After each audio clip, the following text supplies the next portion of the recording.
તો ગુજરાતમાં એક તરફ કમોસમી વરસાદનું જોખમ અને ત્યારબાદ વધુ એક વખત ઠંડીનો એવો મજબૂત રાઉન્ડ આવવાનો છે કે જે ભૂતકાળના રેકોર્ડ તોડી શકે તેવી આગાહી અત્યારે સિટી હવામાન નિષ્ણાંત તરફથી કરવામાં આવી છે. તેમના તરફથી એક મેપ પણ અમને આપવામાં આવ્યો છે કે જેથી અમે ખેડૂતોને આપી શકીએ, જે લોકો જે ગુજરાતની જનતાને આપી શકીએ, જેનાથી તેઓને પણ ખ્યાલ આવે.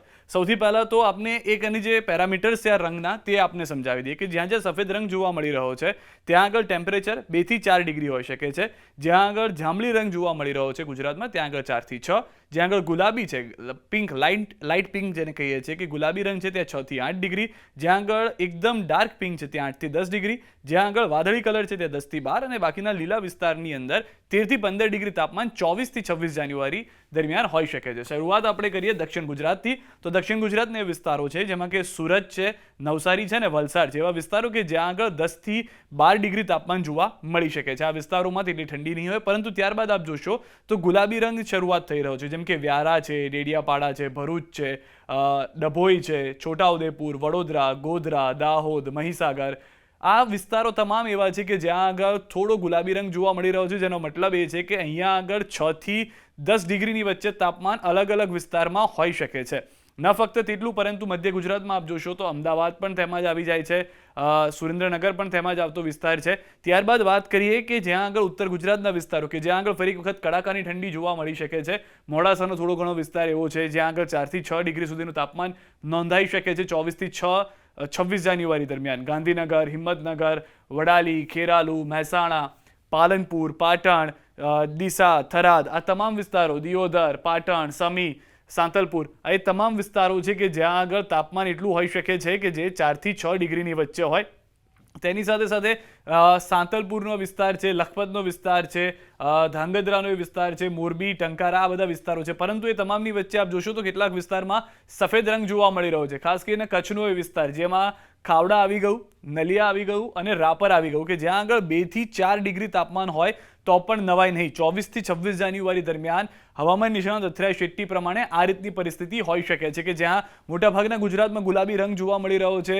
આમ જોવા જાઓ તો તમે 8 ડિગ્રીથી લઈને 4 ડિગ્રી, એટલે 4 થી 8 ડિગ્રીની વચ્ચેનો ફેરફાર અલગ અલગ વિસ્તારમાં જોવા મળશે ગુજરાતના. પરંતુ જ્યાં જ્યાં સફેદ માર્ક છે, જેમ કે રાપર આવી ગયું, ખાવડા આવી ગયું અને નલિયા આવી ગયું કે જ્યાં આગળ એ 48 કલાક દરમિયાન 2 થી 4 ડિગ્રી તાપમાન પણ હોઈ શકે છે. અમરેલી ગઈ વખતે એવું હતું કે જે ઠંડીની લહેર આવી તેમાં નલિયા કરતાં પણ વધુ ઠંડુ શહેર નોંધાયું હતું. આસપાસના વિસ્તારો જે છે તેમાં પણ આપ જોશો તો 4 થી 6 ડિગ્રી જોવા મળી રહ્યું છે.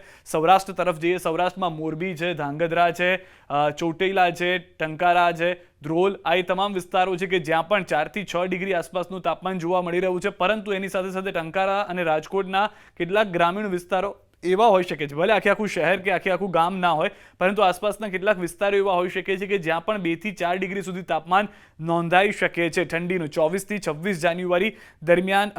આ અનુમાન જે છે તે લગાવવામાં આવી રહ્યું છે કેમ કે એની પહેલા જે છે તે વેસ્ટર્ન ડિસ્ટર્બન્સ એટલે કે પશ્ચિમી વિક્ષેપ આવી રહ્યો છે. વરસાદ 1 થી 2 મિલીમીટર જેટલો થઈ શકે તેવી અનુમાન લગાવવામાં આવી રહ્યું છે. જામનગર છે, લાલપુર, પોરબંદર, ઉપલેટા, કુતિયાણા, જુનાગઢ, આ એ તમામ વિસ્તારો છે કે જ્યાં પણ 4 થી 8 ડિગ્રી સુધીનું તાપમાન જોવા મળી શકે છે. ગઢડામાં પણ તે રીતની પરિસ્થિતિ છે. અમરેલીમાં પણ જેમ 4 ડિગ્રી તાપમાન નોંધાયું હતું તે ફરી એક વખત શક્યતાઓ છે કે 4 થી 6 ડિગ્રીની આસપાસ રહી શકે છે. આખા નકશામાં જે થોડો ઘણો લીલો રંગ જોવા મળી રહ્યો છે એટલે કે 13 થી 15 ડિગ્રી તાપમાન જોવા મળી રહ્યું છે તે દરિયા કિનારાના 2 વિસ્તાર પૂરતું સીમિત છે, જેમાં વેરાવળ અને ઉના છે કે જ્યાં આગળ 13 થી 15 ડિગ્રી તાપમાન હોઈ શકે છે 24 થી 26 જાન્યુઆરી દરમિયાન. બાકી દ્વારકા જે પણ દરિયા કિનારા પાસેનો વિસ્તાર છે ત્યાં પણ 10 થી 12 ડિગ્રી તાપમાનનું અનુમાન લગાવવામાં આવ્યું છે. એટલે કે દરિયા કિનારાના વિસ્તારમાં જો પોરબંદરને પણ થોડું ઘણું ગણો તો એ પણ ઠંડુ તો રહેશે. 8 થી 10 ડિગ્રી ત્યાં પણ તાપમાન હોઈ શકે છે, અથવા 6 થી 10 ડિગ્રીની વચ્ચેનું વેરિએશન ત્યાં આગળ હોઈ શકે છે. પરંતુ મોટાભાગના જે વિસ્તારો છે તે ગુલાબી રંગની અંદર અથવા તો પર્પલ એટલે કે જાંબલી રંગની અંદર જોવા મળી રહ્યા છે. થોડો ઘણો વધુ દરિયા કિનારાનો વિસ્તાર જેમાં ભાવનગર છે, ધંધુકા છે, ધોલેરા છે, પાલિતાણા છે અને મહુવા છે કે જ્યાં પણ 10 થી 12 ડિગ્રીનું તાપમાન હોઈ શકે છે. પરંતુ દરિયા કિનારાના થોડા ઘણા વિસ્તારોને જો આપણે બાકાત કરીએ તો આખું ગુજરાત જે છે તે સિંગલ ડિજિટમાં તાપમાનમાં 24 થી 26 જાન્યુઆરી દરમિયાન હોઈ શકે છે કે જ્યાં ઠંડી જે છે તે ફરી એક વખત મોટો રાઉન્ડ લઈને આવશે. ઠંડીના જે વચ્ચેના 48 કલાક વેસ્ટર્ન ડિસ્ટર્બન્સ પહેલાં એટલે કે ઉત્તરાયણની આસપાસ આપણે જોયો હતો તેવો માહોલ થઈ શકે છે. અહીંયા સૌથી વધારે મહત્વની વાત એ છે કે ખેડૂતો માટે, કારણ કે ધુમ્મસ જ્યારે થતું હોય છે ત્યારે માનવામાં આવતું હોય છે કે ઘણી વખત પાકને નુકસાન થતું હોય છે. તો જે વેસ્ટર્ન ડિસ્ટર્બન્સ 22મી બપોરથી અથવા તો સાંજથી શરૂ થઈને 23મી રાત સુધી રહેવાનું છે.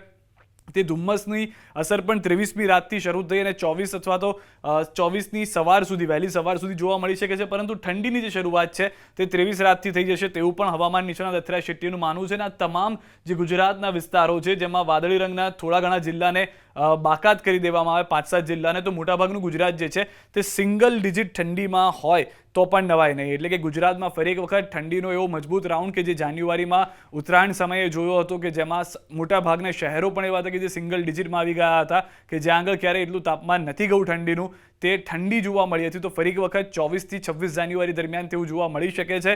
સાથે જ અથર્યા શેટ્ટી જે હવામાન નિષ્ણાત છે તેઓએ કહ્યું છે કે ફરી એક વખત 26 જાન્યુઆરી બાદ પણ એક વેસ્ટર્ન ડિસ્ટર્બન્સ જોવા મળી રહ્યું છે, જેની શક્યતાઓ પણ 26 જાન્યુઆરી બાદ તેઓ તરફથી જણાવવામાં આવશે. હાલમાં 23 રાત સુધી વેસ્ટર્ન ડિસ્ટર્બન્સ એટલે કે વરસાદ કેટલાક વિસ્તારમાં, ત્યારબાદ 24થી 26 જાન્યુઆરી દરમિયાન ફરી એક વખત ઠંડી 48 કલાકની એક કોલ્ડ વેવ હોઈ શકે છે. મોટાભાગના ગુજરાતના વિસ્તારો સિંગલ ડિજિટમાં આવી શકે છે.